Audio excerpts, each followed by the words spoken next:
Bienvenue dans notre chaîne Oasis.org. Nous sommes au troisième vidéo d'une série de vidéos sur la réalisation d'un projet d'assainissement dans Covadis. Au cours de cette vidéo, on va compléter la saisie des données et la fixation d'autres paramètres afin de dimensionner notre réseau de collecte. Pour faciliter notre tâche, j'ai déjà préparé la limite des bassins versants ainsi que leur numéro. Avant de commencer l'étape de calage de la conduite d'assainissement sur les profils en long, il faut fixer sur Covadis quelques contraintes à respecter. Et ce, dans le menu bibliothèque, contraintes au pluvial.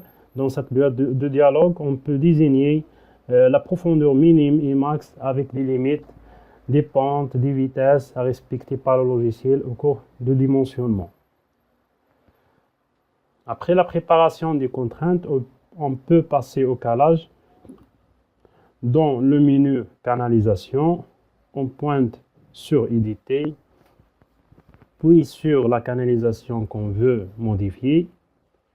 La boîte de dialogue affichée nous permet la saisie des profondeurs ainsi que les pentes de chaque tronçon avec calcul automatique des codes projet. On va commencer par la saisie de la profondeur minime pour le premier regard avec la pente minime.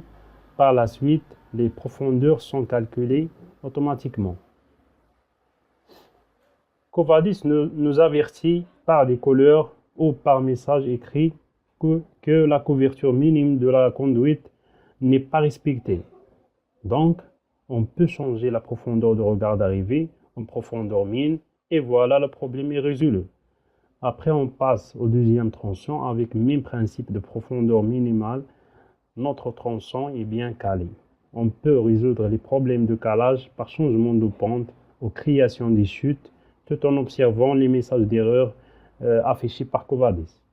Le même parcours sera fait pour les autres collecteurs et voilà, les profils longs seront réalisés automatiquement, seront actualisés automatiquement avec les données de la ligne de projet. On peut aussi modifier la ligne de projet directement sur le profil en long, et ce dans le menu profil en long, puis sur éditer le fil d'eau, et on pointe sur le profil en long. La boîte de dialogue affichée nous permet de modifier les profondeurs des pentes plus que les chutes.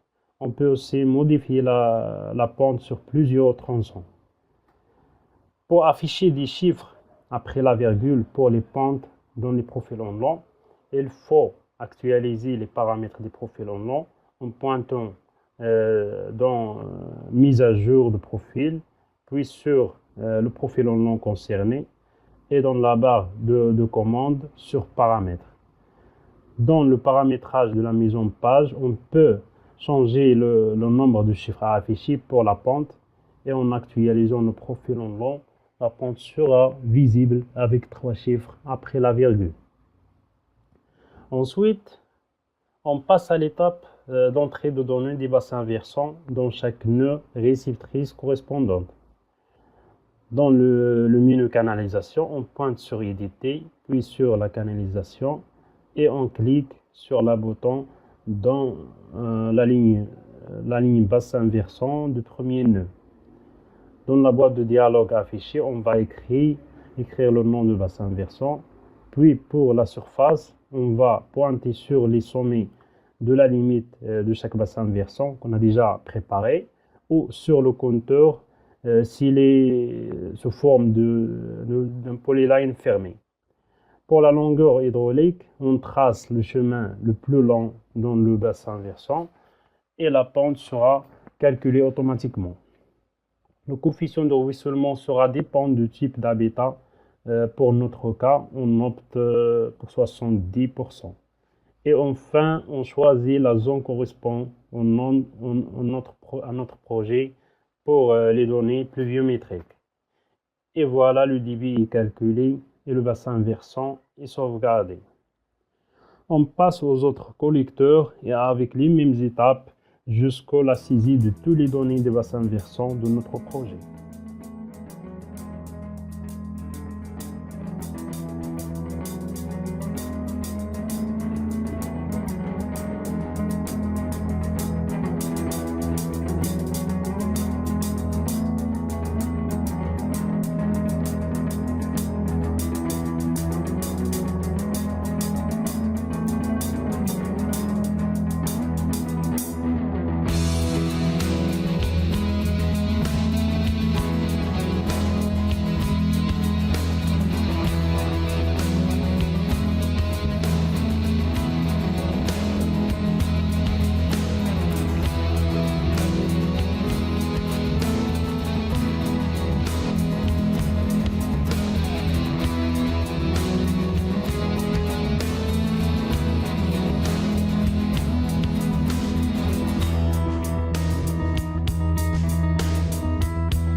Et finalement, on peut passer au calcul des débits avec cette boîte de dialogue. On peut modifier les contraintes et on peut appliquer un coefficient sur les débits, le choix de la méthode de dimensionnement ainsi que le matériau des conduites. Les résultats de calcul des débits des bassins versants est affiché avec assemblage des débits de dimensionnement des collecteurs.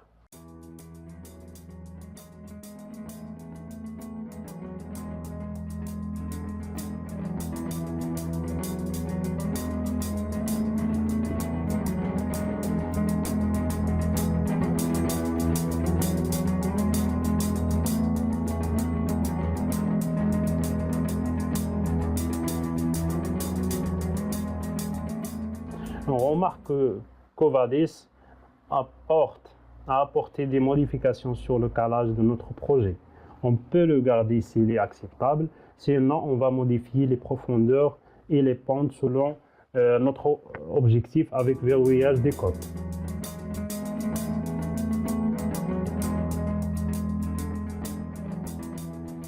À la fin de notre projet, Covadis nous permet de générer plusieurs fichiers de métrique selon notre besoin, à savoir une récapitulatif des éléments qui présente les coordonnées X, Y, Z des collecteurs ainsi que des regards de visite.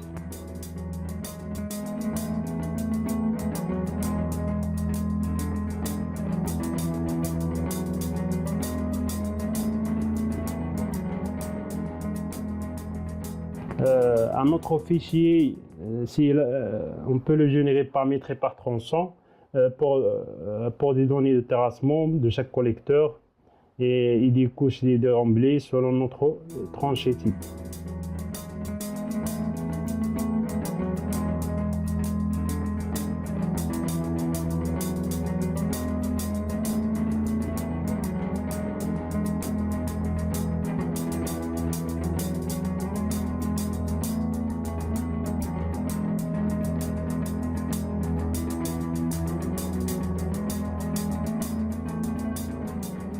Ou par tranche de profondeur selon notre besoin.